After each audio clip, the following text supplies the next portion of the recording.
Nigerians are entitled to know, and it is no longer national secret.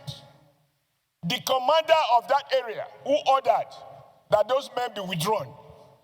It is to be a national secret to be kept within military cycle. Nigeria should know the name, and the person should be brought to justice under the Terrorist Act. Number two, Mr. President. Is it the view of the Senate that the issue you just canvassed now, that should form part of our prayers? Yes. Those who support say aye. Aye. Those against say nay.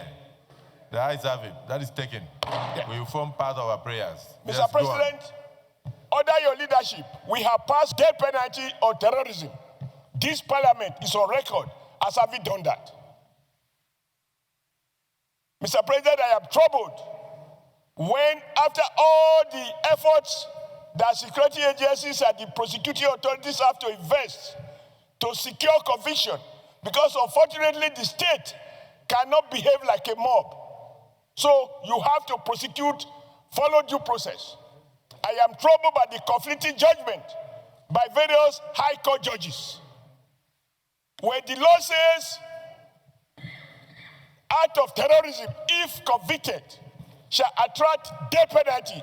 No judge has a right to pronounce less than that.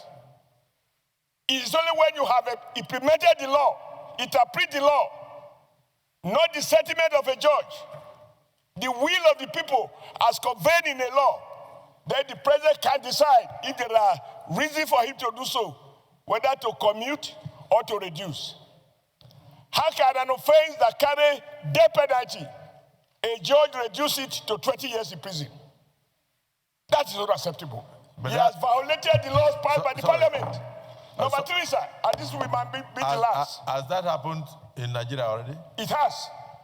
That somebody convicted of terrorism was sentenced to 20 years in prison. No. Can I be allowed to land?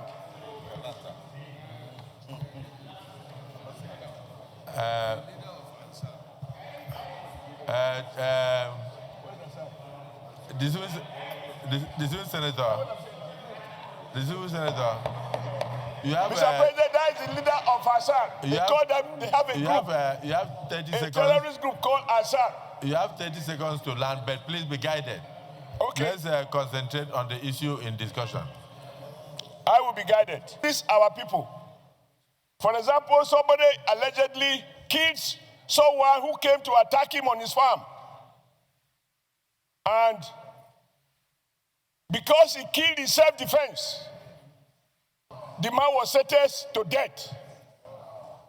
But there is no evidence that those who have come to attack farmers and kill farmers, there is no evidence that they have been so convicted, sentenced to death. These are some of the issues we have to deal with so that nobody is given any excuse to misunderstand what is clearly a national challenge.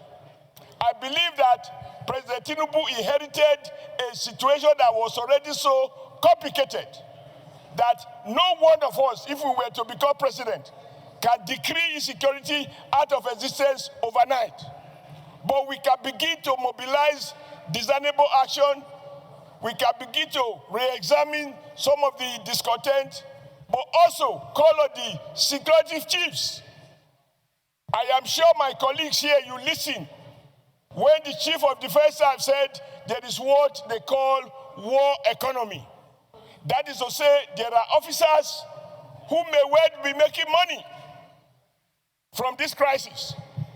And that is why the issue of accountability, even on the part of the armed forces, is now a requirement that our relevant committees should be able to work on and ensure that we do not have saboteurs in the army or those who don't want the crisis to end, such that, we keep appropriating money, people are getting richer, and more Nigerians are being wasted.